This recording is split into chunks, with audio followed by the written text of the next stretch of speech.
G'day viewers, thought I'd share this one with you because this is an aspect of solar installing that had me stumped for a little while. It took a while to get it right and get a bit of a routine going, and that is these lovely things called tilt systems or tilt kits. So as you can see, I've done 3 there. I've got 1 more to go which I've got set up, which I'm going to show you what I've done there. Why do you use a tilt kit?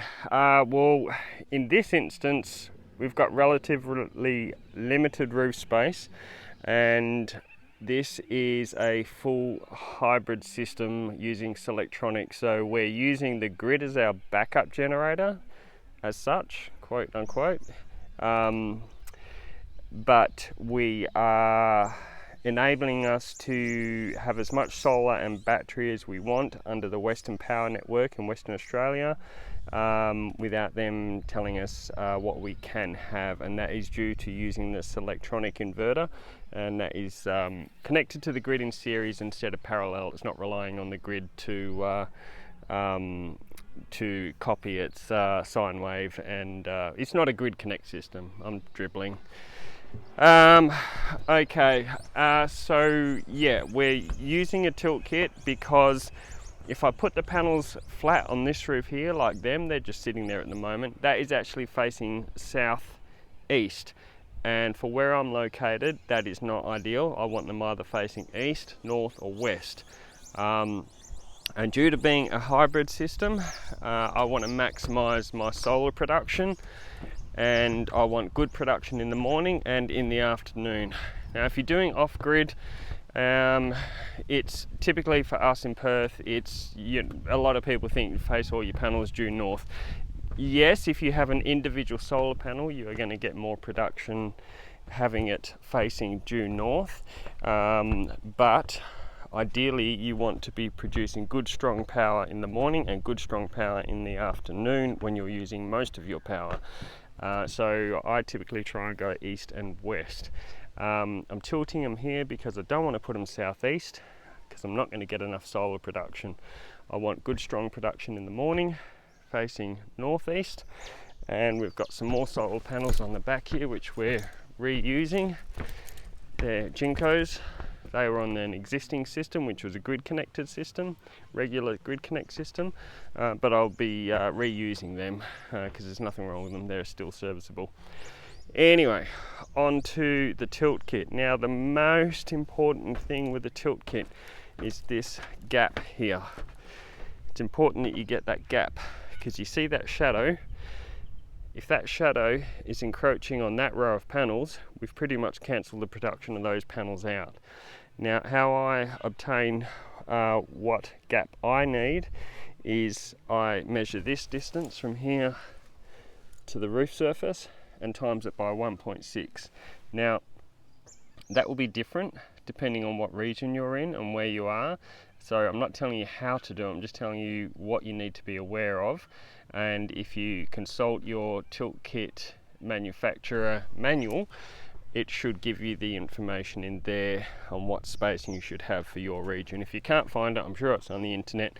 I can't remember how I found it, it's in the notes on my phone. So not telling you where to find it, just telling you what to be aware of, because that is really important. I see a lot of tilt kits pushed right up against each other, and that's a complete waste of time. You may as well have not even bothered. You may as well put them flat, or put them upside down, because they're not going to produce much power at all. Okay, so that is important.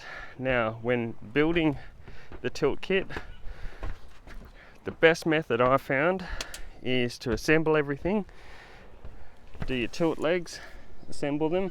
This is an older generation Clenergy tilt kit. The other 3 tilt kits are slightly different and they're a lot quicker to install. There was more assembly here with this one, but functionality just the same. So assemble your components, measure your gap that you required. Again, consult your manual for those dimensions. And then what I do is I don't try and assemble them and then get your angle on the rail by standing back and having a look at it. Measure everything, measure the distance between there and make each one the same. What I did in this instance is I actually laid them down and I measured them to that 1, 2, 3rd row there. That way each and every set of panels is identical, and as you can see looking across the top of them there, they're pretty much spot on. If you stand back and try and adjust them and get them all right that way, you're going to be there for a very long time. The other thing I do, which I found incredibly helpful, is to cut yourself some lengths of rail, because it's not these bolts and everything that give the tilt kit its integrity, it's actually the panels bolted to each rail that gives it its strength. So that's nice and tight there. So I've cut my rails and I've tightened them. I've put one clamp on each side, as you can see, because it will try and tilt it. Doesn't matter what you use, you could use a piece of wood, anything. But the other thing is, as you tighten it, it's going to get this angle here, that angle correct, because as you can see, it pulls it tight. So just pinch all these up when you're assembling it, don't tighten them so that they won't move. And then as you tighten your rail up, it'll pull everything in place. So I'm going to start from that end. I've left enough room for my first panel. Once I've got my first panel on, I'll take this rail off and I'll work my way down. And then before I put my last panel on, I'll take this bit of rail off, and that will keep it all nice and straight as I go. Like I said, don't try and put each panel on and then have 3 people trying to hold the rail as you tighten it up. It's an absolute freaking nightmare. Just cut the rail to the same length as your panels and put it on that way, and then you can just put them all down pretty quick and it holds it all nice and still. I've done this job on my own, and as you can see, they're all pretty much dead straight apart from a little bit of ripples in the roof, which you can't help obviously. Those 3 tilt kits there, I haven't done the tilt kit for a long time, but that took me about 3 hours to get that all assembled and those panels on the roof on my own, walking the panels from the back of my trailer up the ladder on there.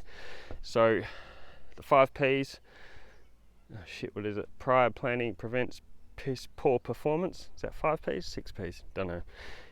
Read your manual before you get to the work site the day before, so that you know you've got everything you need, and come arrival on the site, you're not scratching your head wondering what to do and how to work it all out. Read that manual, make sure you've got everything, and yeah, if you follow that method, you'll actually find it really quite simple. Righto guys, cheers.